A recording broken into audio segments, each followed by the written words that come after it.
시청자 여러분 안녕하십니까? K랜 뉴스입니다. 2018 평창 동계올림픽 개막을 8일 앞둔 가운데 서울시는 올림픽 공동개최 도시라는 자세로 손님 맞이에 역량을 집중한다고 밝혔습니다. 서울시는 외국인 방문객들이 편안한 여행이 될 수 있도록 평창 동계올림픽 손님 맞이 서울시 5대 지원 대책을 마련했습니다. 주요 내용을 보면 우선 서울시는 정부와 협력해서 북한의 삼지연 관현악당 및 남북 태권도 합동 시범 공연 기간 동안 각종 편의 제공에 집중합니다. 또 올림픽 기간 서울과 평창을 오가는 관람객들의 교통 불편이 없도록 무료 셔틀버스를 운행하며 막차 시간 연장 등 교통 편의를 제공합니다. 최근 밀양 세종병원 화재 등 대형 화재가 발생하면서 시민들의 불안감이 커지고 있는데요.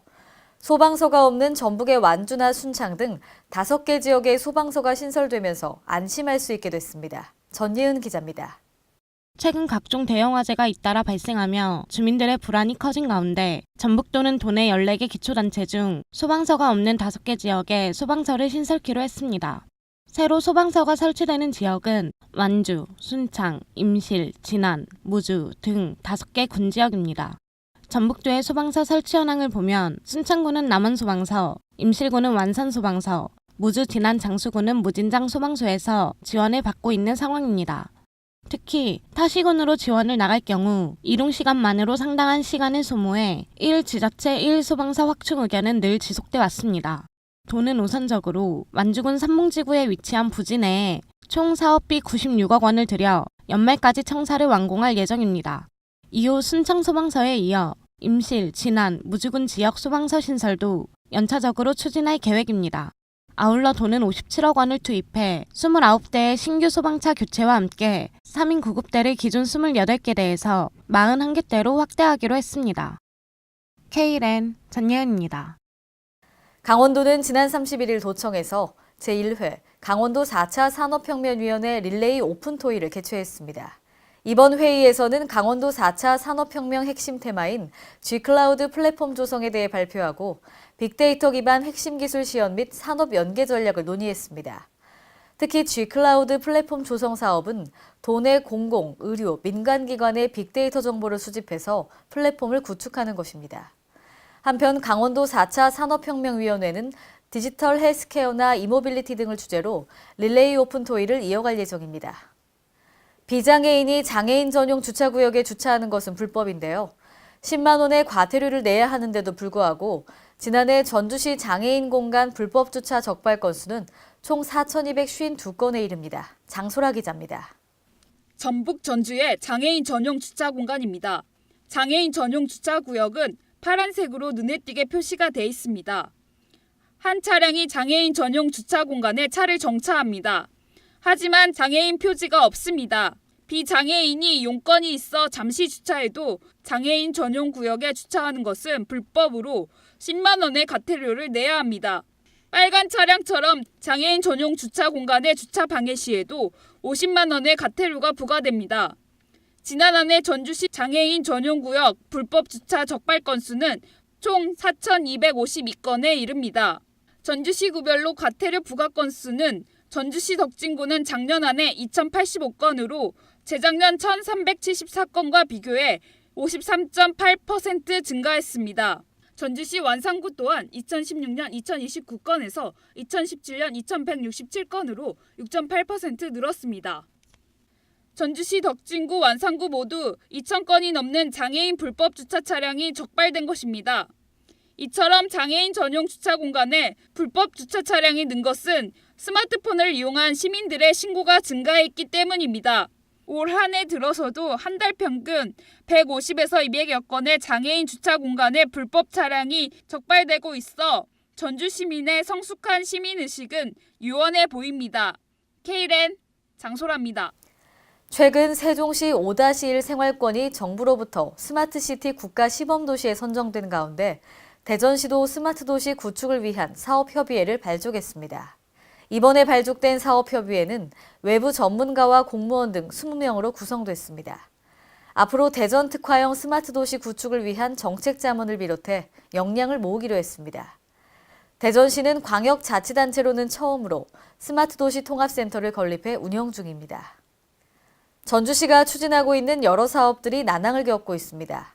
명품 김치 산업화 사업을 비롯해 시민들의 공감을 끌어내지 못하고 있는데요. 김경모 기자입니다.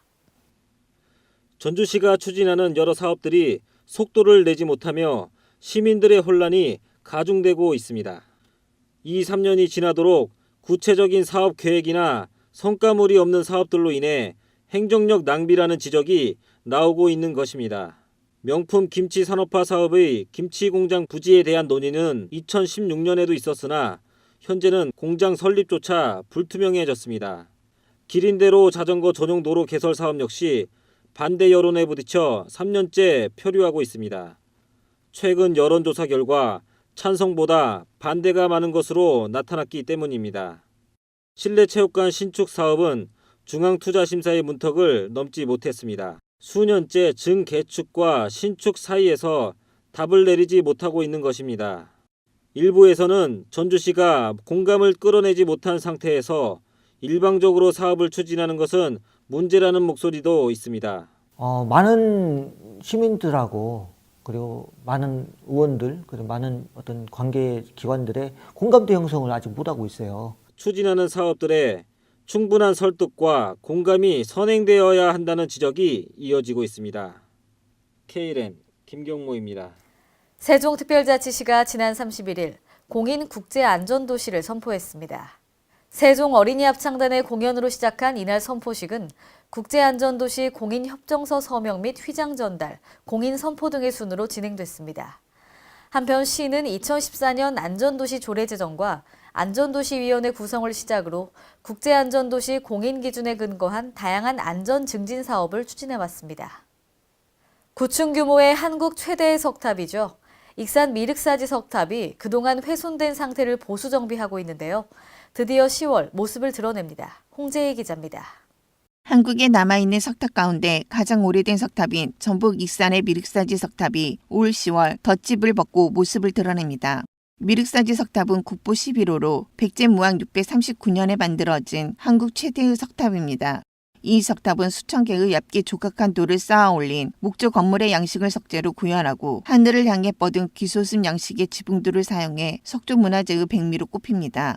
그러나 탑의 중심축이 되는 첫 번째 심주석이 놓인 뒤로 1400년이라는 오랜 세월을 거쳐 오는 동안 석탑 서쪽면 절반 이상이 파손돼 1915년 일제에 의해 콘크리트로 임시 보수돼 방치되어 있었습니다. 익산 미륵사지 석탑은 2001년 해체에 착수해서 2017년 말 조립을 완료를 했습니다. 그래서 여러 가지 그 조사 연구를 거쳐서 아주 그 심도 있는 작업을 진행을 했습니다. 그래서 그 가장 안점을 뒀던 것은 이 훼손된 부재들을 어떻게 최대한 많이 써줄 것인가, 재사용할 것인가 이 문제였기 때문에 거기에 대한 어떤 구조보강 기술이랄지 보존 처리 기술을 개발을 해서 최대한 다시 재사용하는 것으로 이 석탑을 조립을 했습니다.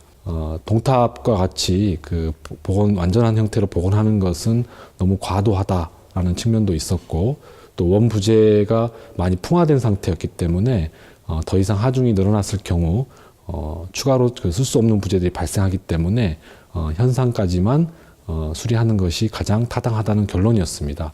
이에 따라 문화재청 산하 국립문화재연구소는 지난 1998년 미륵사지 석탑 보수 정비 사업 추진을 착수해 2001년 미륵사지 석탑 해체에 들어갔습니다.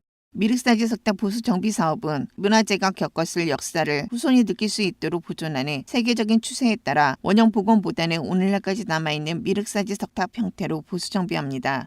지난해 11월 조립을 마치고 오늘 10월 미륵사지 석탑 수리 준공식을 목표로 현재 보수한 신부재와 구부재가 조화되도록 색맞춤 작업을 진행하고 있습니다. KLN 홍재입니다. 오늘의 브리핑 뉴스입니다. 경기도 부천시가 오는 5일부터 3월 30일까지 국가안전대진단을 실시합니다.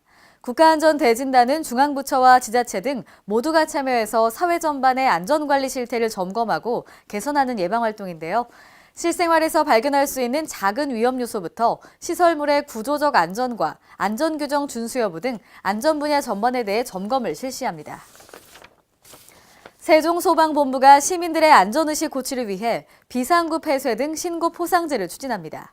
신고 포상제 적용 대상은 대형마트나 영화관, 숙박시설 등 다중이용시설인데요.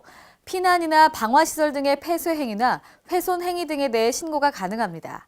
불법 행위를 발견한 경우 관할 소방서에 신고하면 소방서의 현장 확인을 거쳐 불법 행위 여부를 확인하고 신고자에게 포상금을 지급합니다.